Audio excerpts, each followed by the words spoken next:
Este es mi deseo, honrarte a ti con todo mi ser, te adoro a ti.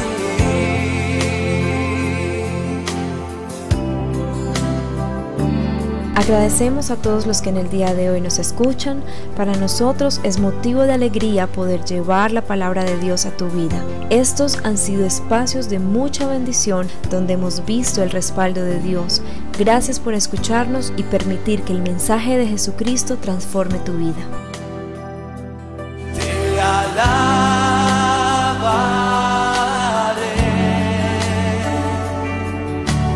mi adoración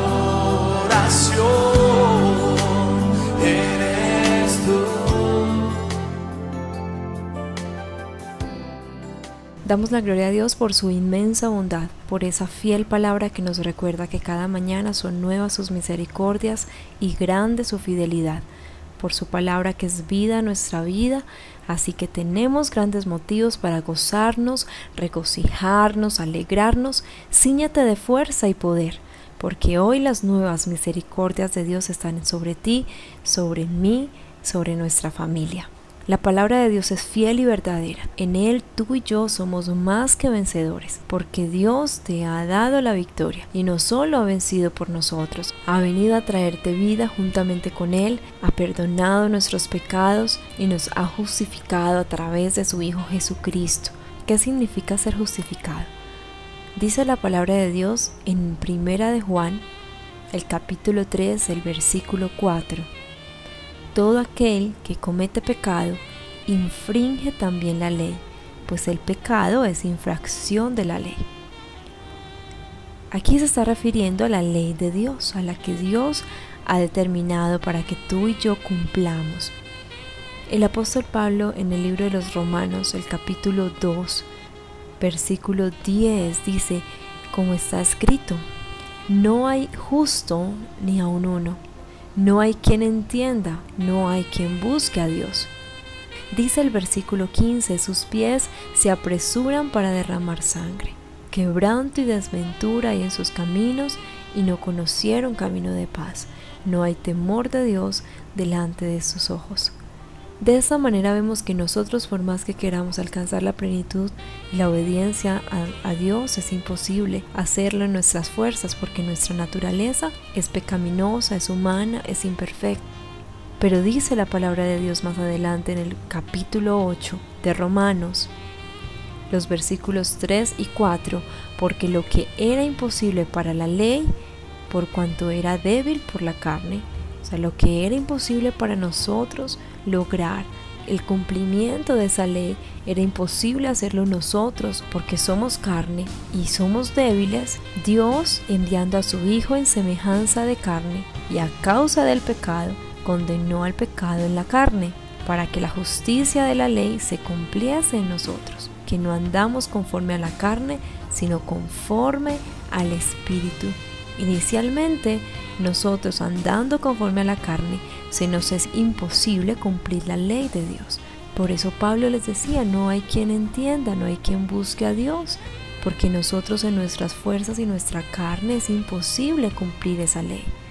Pero Cristo vino a cumplir lo que era imposible para el hombre al ser débil en la carne. Vino a cumplirlo Jesucristo y condenó al pecado. Y de esta manera la justicia se cumple en nosotros. Ahora ya no andamos en la carne, sino que andamos conforme al Espíritu. En Cristo ya tú y yo no andamos en la carne, sino que somos justificados y andamos conforme al Espíritu.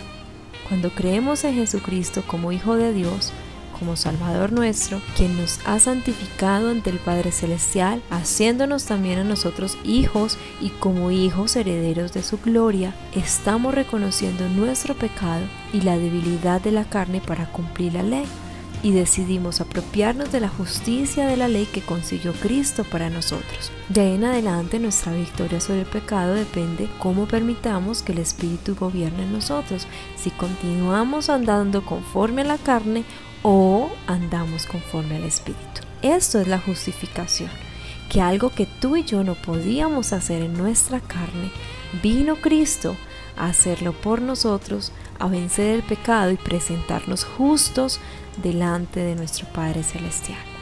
Si tú has recibido a Jesucristo, si ya eres un hijo de Dios, puedes gozar plenamente en sus promesas y propósitos que son de bien y de bendición para ti. Puedes entender entonces que Cristo con su muerte destruyó a aquel que tenía el imperio de la muerte, a Satanás, de tal manera que en la cruz, en su sacrificio de muerte, tomando tu lugar y el mío, porque dice la palabra de Dios que la paga del pecado es la muerte, y tú y yo éramos pecadores, y nuestra condición de pecadores nos hacía pagar con la muerte, pero Cristo vino a tomar ese lugar por ti y por mí y matar el pecado que había en nosotros. Y en la tumba, con su resurrección, destruyó la muerte, y por esto sabemos que ese poder que venció al que tenía el imperio del pecado y de la muerte, a Satanás, es el mismo poder que ahora opera en ti y en mí para vida. Te animo a que a través de esa verdad nos fortalezcamos en Dios, que nuestra fe se aumente sabiendo que el poder que operó en David, en Daniel, en Pablo, en Pedro, en esos hombres usados por Dios, es el mismo que opera en ti y en mí hoy, a través de Jesucristo y la obra del Espíritu Santo en nosotros. Dios está sobre ti, sobre mí, sobre la iglesia. Por su misericordia hemos sido redimidos, hemos sido perdonados y hemos sido justificados ante nuestro Padre Celestial. Hemos nacido de nuevo, somos nuevas criaturas. Ahora hemos sido renovados.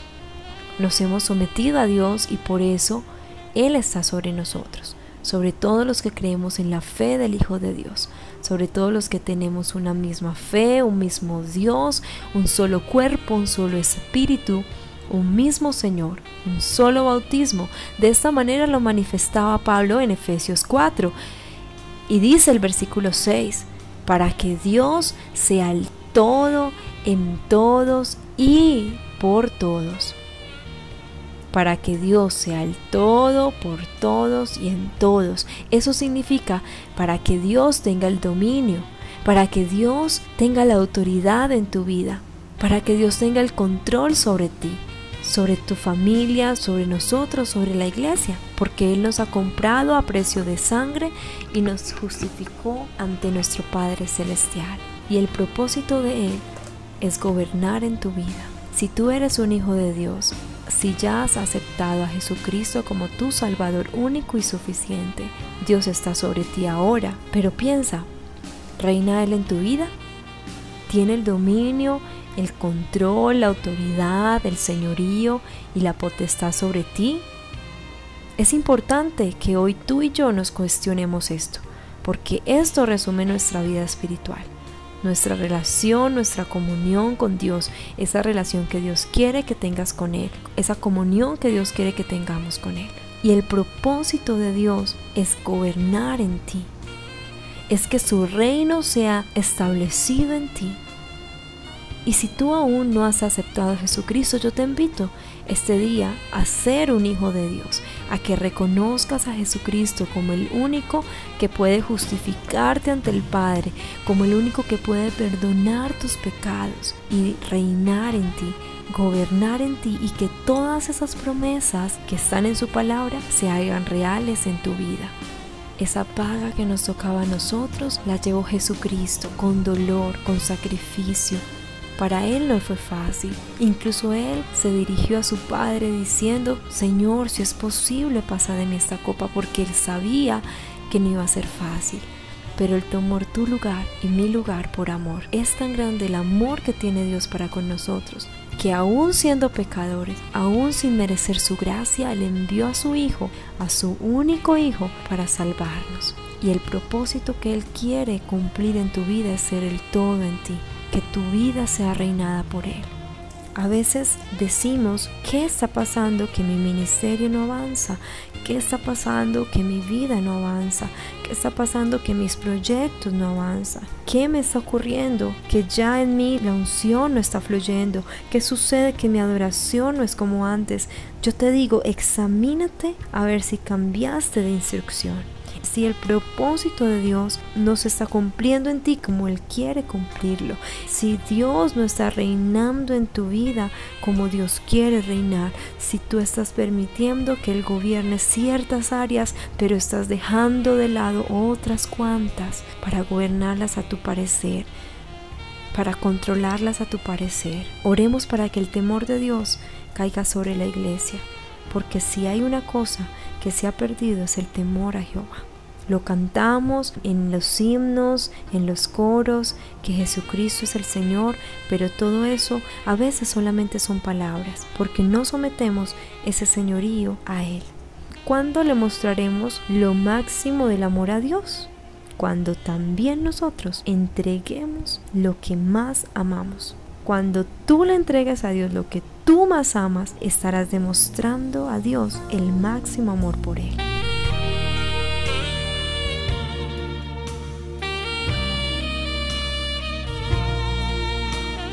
Hoy la invitación, amado amigo, amada amiga que nos escuchas, es a que primeramente recordemos el sacrificio de amor que hizo Jesucristo, el Hijo de Dios, por ti y por mí. Él derramó su vida hasta la muerte, a fin de llevarnos a todos a la gloria. Y solo a través de Él podemos presentarnos justificados ante nuestro Padre Celestial. Que Él vino para perdonar todos tus pecados, todos mis pecados, a darnos vida, y como dice en su palabra, a dártela y a dármela en abundancia.